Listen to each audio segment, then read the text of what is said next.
News every 15 minutes, weather every 10, and sports twice an hour. Newstalk, KGVO, AM 1290 and now 101.5 FM. You're listening to Montana Morning with Peter Christian. Missoula City Attorney voices his approval of a gun control ordinance. Good morning, everyone. It's Montana Morning. It's Thursday, October 29th, 2015. Right now, the sky is cloudy. We've got 34 degrees in Missoula. Our newscast sponsored by Bulls Eyewear, where they offer some of the lowest prices in town on contact lenses. See Lynette at Bulls Eyewear, 2910 South Reserve. Missoula City Attorney Jim Nugent appeared on the KGVO Montana Morning Show yesterday to explain his decision to approve the proposed City Council gun registration ordinance. Nugent referred to the legal opinion published on the City Attorney's website. The Montana state law that explicitly says that local governments have the power to prevent and suppress the possession of firearms by convicted felons, persons who are adjudicated mentally incompetent, illegal aliens, and minors. Nugent said the Second Amendment of the Constitution is not immune to interpretation, just as the First Amendment's right to free speech has its limitations. If you read the opinion, you'll see that there's examples of 18 instances where there are limitations or restrictions on the right to bear arms that exist in law right now. And there is no absolute rights in any context. At a meeting of the Public Safety Committee yesterday, one of the ordinance authors, Brian von Lossberg, suggested an amendment that would exempt anyone with a concealed carry permit from further background checks. A district judge has set a trial date for a man and woman accused of attacking a Ronan daycare owner who refused to hand over the man's children. Daycare owner Martha McClure previously said she didn't turn over the children to 31-year-old Francis Jackson and 21-year-old Tashiana Schlensker October 7 because he didn't have custody of them and he appeared to be drunk. Schlensker has pleaded not guilty to assault with a weapon, with prosecutors saying she hit McClure in the face with a snow shovel. Jackson is being charged with aggravated burglary. Jeff Smith at Cur AM Radio in Polson reported yesterday District Judge James Manley set a March 14th trial date. Both are jailed for $100,000 bond. The Montana Attorney General's office reminds state residents the Montana Department of Justice maintains a hotline for citizens to report suspected Medicaid provider fraud. Spokesperson for Attorney General Tim Fox, Anastasia Burton, describes the purpose of the Medicaid fraud hotline. The hotline gives us an alert as to providers out there who may not be honest in their dealings with the Medicaid program. That's when we get involved and we investigate those situations. Burton clarifies the possible wrongdoers regarding Medicaid fraud. When I say providers, that could mean a doctor, it could mean a dentist, a hospital, a clinic, a counselor, or any other entity that Medicaid pays to provide service to its members. Attorney General Fox encouraged anyone who suspects Medicaid provider fraud to call the hotline at 1-800-376-1115. Now, on the other hand, anyone who suspects fraud by a Medicaid recipient should contact the Montana Department of Health and Human Services. That number is 1-800-201-6308. A Montana sheriff says he'll ask county leaders to let him close the juvenile detention center, allowing him to use the beds for a growing adult jail population.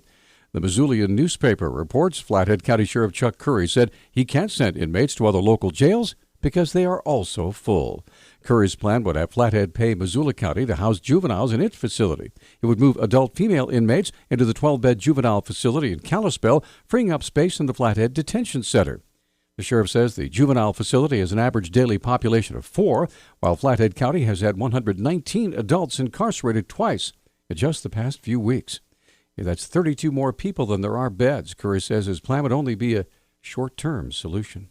For the first time ever, Ravalli Electric Co-op is offering solar power to their customers. Communications specialist Alyssa Barnes says solar power is becoming pretty common among many co-ops across the country. We are planning a community solar project here in the Bitterroot Valley. It's the second one in the state. It's a simple way for people who are interested in supporting alternative green energy to get involved with solar without having to put solar panels on their own home.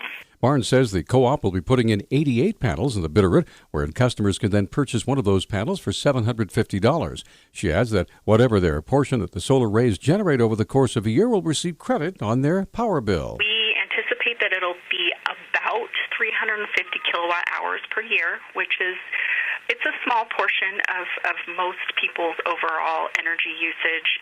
It's about enough to power an Energy Star refrigerator for a year. It equates to about a $25 credit at our current rates. And Ravalli Electric Co-op currently serves about 9,000 customers, according to Barnes. Learn more about solar power. If you're interested in purchasing a panel, call the Co-op. They're in Hamilton at 961-3001. Well, the leaf collectors of Missoula are strapping up, getting ready for their annual leaf pickup around town starting this coming Monday. Brian Hensel with the City Street Department says the pickup will start in Area 1. Area 1 is predominantly everything north of the downtown and up Grand Creek and Prospect, Ranch Club, 44, the little bit out in East Missoula that we have. And it's all on the city website for the leaf collection map and schedule. So you can always refer to that throughout the leaf collection season. To make the collector's job easier, Hensel asks the public to comply with parking schedules, as well as refraining from throwing large branches and other yard debris into the leaf piles. Putting leaves in the parking lanes, only not in bags, is helpful to the department. And as you've noticed, I mean, we're starting on Monday, and I doubt 100% of all the leaves are going to be down on Monday, but we have to get started this early, otherwise we don't get through the whole city. What it means is once we get through the whole schedule, we will return back to Area 1 and start over again. Plus, we will take leaf pile requests as the season goes on. If you missed the scheduled pickup day, call 552-6360 or visit the City of Missoula's website. And a legislative audit of the State Division of Child and Family Services finds the agency needs to improve the supervision of investigations, make documenting its efforts a priority, and complete more investigations within the time frame required by law. Auditors suggest the agency could do the work with existing staff and an updated computer system. The agency has updated training, but says it'll eventually need more caseworkers. Our News Talk time now, 6:12. Newstalk, KGVO. Missoula's official weather station. A good deal of cloud cover is expected today with areas of rain and mountain snowfall. High temperatures will top out in the upper 40s. Tonight, we drop back into the mid-30s with a few showers. Rain likely again Friday. I'm meteorologist Brooke Foster for Missoula's KECI 13.